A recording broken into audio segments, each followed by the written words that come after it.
gender pay gap, pay equity inquiry. The question is that the motion be agreed to. The Honourable Liz Behjat. Thank you, Madam President. And I'm really happy to get up and speak today on this issue, but surprisingly enough, I'm not going to be getting up in support of the motion that the Honourable Alana Clossy has moved, because I don't think that we needed another inquiry to tell us what it is that we know, that there are gaps in the pay between the genders. But you've got to be comparing apples with apples in these matters. And to come in here and sprout the statistics that we've been hearing, I mean, we can do that just as well on this side of the House. But, you know, this might be a bit controversial, but I want to say, women, we're our own worst enemies, quite frankly. And that's what we need to be addressing, is the issues that do face women in the workforce and the way that we don't look after ourselves and negotiate better outcomes for ourselves. Surprisingly, the genders are different. Men and women are different. You know, surprise, surprise. But the thing is, what we need to look at... I've sat here in silence listening to the contribution from the people on the other side. I would appreciate the same courtesy being afforded to me. I haven't interjected on anybody else. I'd appreciate that. And in a matter where this is a very interesting topic to be discussing, I think we can give each other the courtesy of listening to what each is saying in this matter. In my own personal circumstances, in my working life, I've never come across issues where I've suffered from pay inequality with the sort of work that men do, and I've worked alongside men in that. I've also been able to come in and out of the workforce quite well. I've had a very supportive husband who has taken time off when I've gone back into the workforce when my son was 6 months old, and he took time off to be a house husband, and we're doing things that people do, and we negotiate between ourselves, and we negotiate with our employers in relation to things that need to be done. And that's what women need to be able to do. Men and women do think very differently when it comes to the workforce, and we're talking. One of the issues raised was about graduate employment and the salary levels that people start at.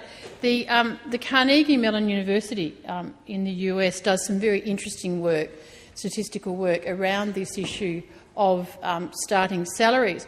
And it would seem that recently in a course, an MBA course that they ran, they tracked one of the classes there to find out, once they graduated, what happened to these people with regard to their salaries.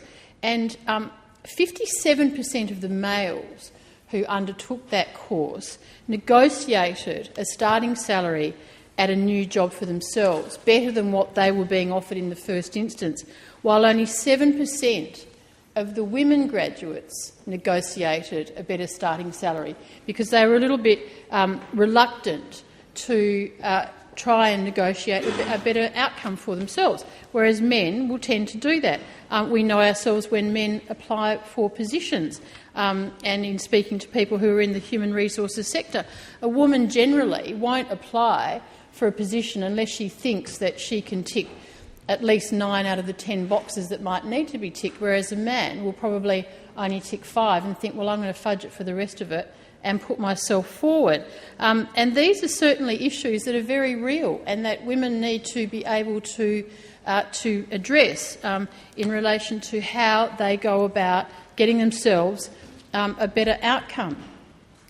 We know that the statistics, in fact, with regard to salaries themselves, according to the ABS at May 2013, just so that we can put that on the record, is that because this motion specifically talks about Western Australia and gender pay gaps in Western Australia, is that of all of those employed, the Australian Capital Territory has the highest full-time adult average weekly ordinary time earnings at $1,702 a week, but Western Australia has the second highest at $1,644.80 per week, and specifically in relation to female full-time adult average weekly ordinary time earnings, the ACT again has the highest at $1,546.90 per week. But again, Western Australia is the second highest at $1,325.50 per week. So we need to bring that into context that, Western Australia is doing quite well compared to the other states in relation to their average weekly earnings anyway.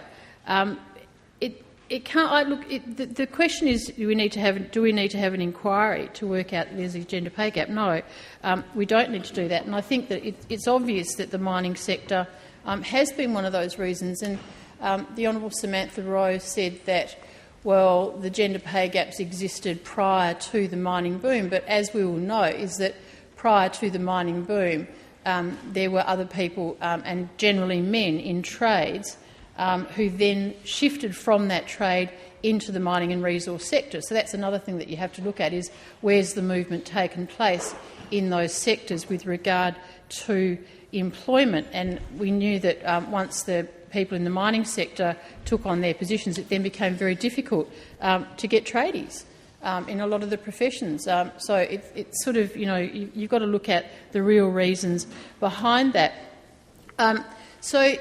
You can call for as many inquiries as you like, but the fact is that this government's actually been acting in relation to trying to address what it sees as what's important for women in the workforce in this day and age.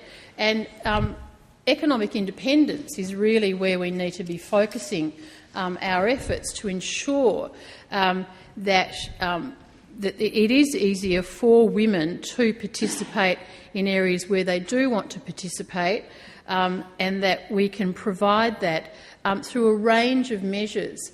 And it's not just solely relying on government to resolve these issues. It's something that we like to do, as always, in partnership with business itself and with education. And it's a matter of looking at promoting a gender balance to create the economic independence through a range of social and cultural factors, because there's no doubt about it that women do have a more precarious financial situation, but it's brought about for a range of reasons, and we need to look at sure that there's the women who are juggling the home responsibilities with managing a family, but there are also women who through literacy issues, through their Aboriginality, through other...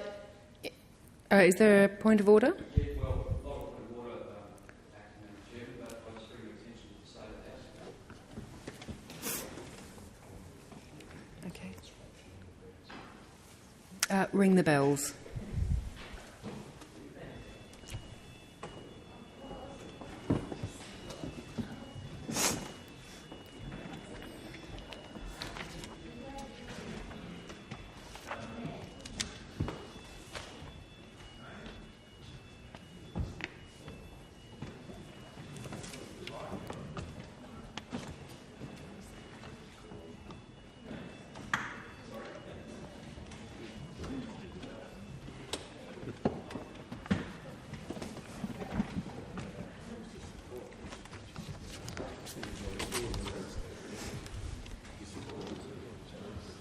Quorum is re-established. The Honourable Liz Behjat has the call. Thank you, Madam Acting President. And at the moment, Honourable Nick Guerin, I've got the call, and I've asked people if we could just all conduct ourselves in the manner to which we'd like to be accustomed to in this House.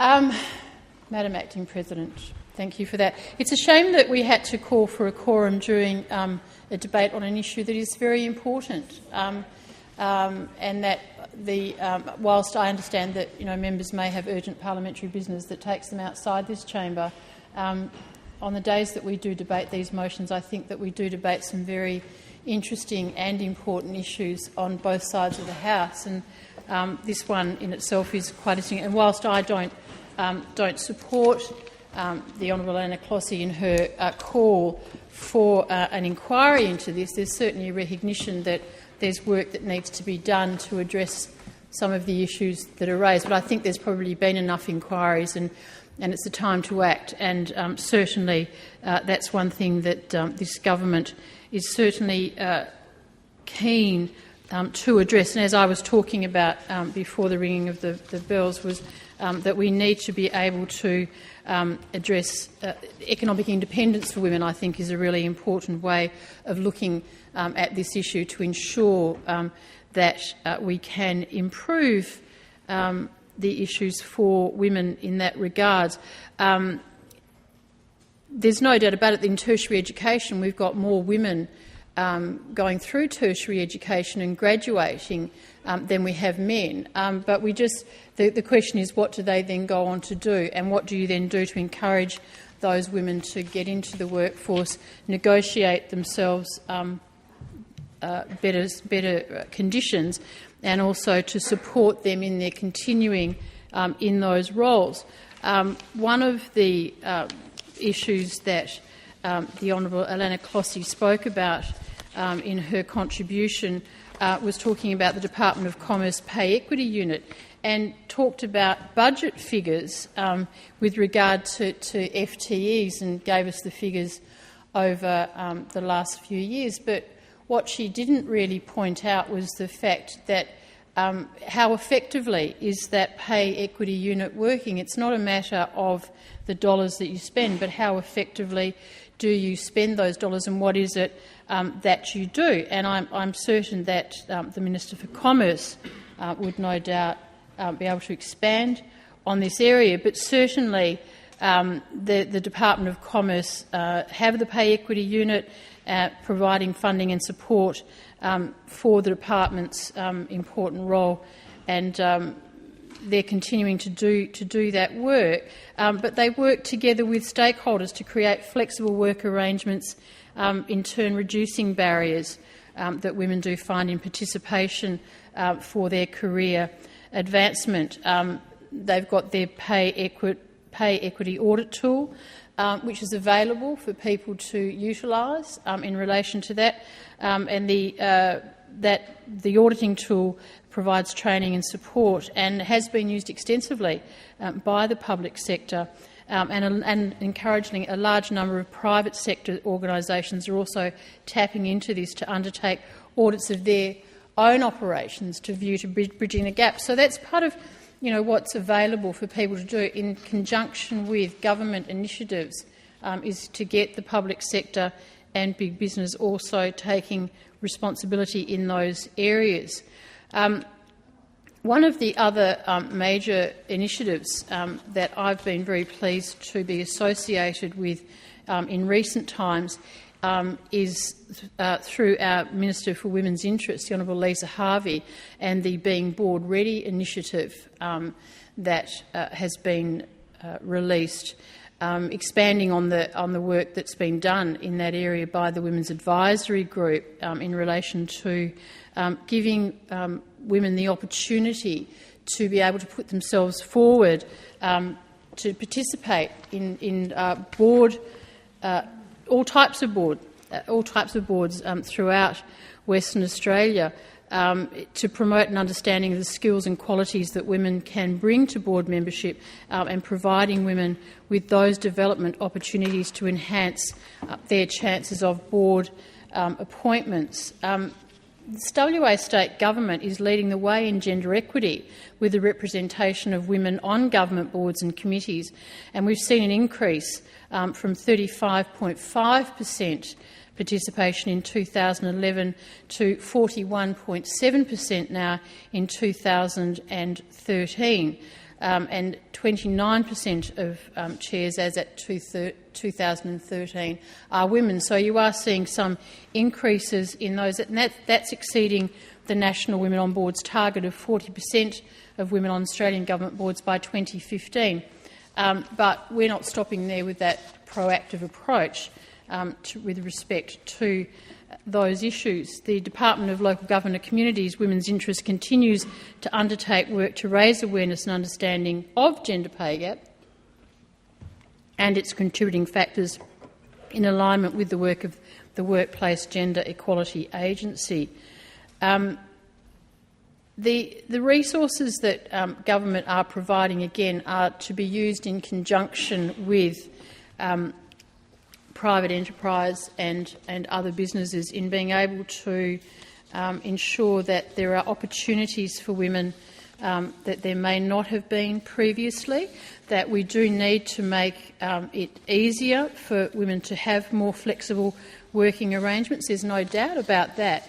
And I think that there are a number of measures that we can utilise. But again, I'm going to stop and let others contribute to this debate, but I just really wanted to put it on the record that it's not right to come in here and say that there's this gender pay gap because of the nature of the work. It's really because women don't undertake the same work as men. We do work differently, we think differently, but what we do need to encourage is that people need to have flexibility in whatever it is that they choose to do. And not all women actually choose to be in the workforce.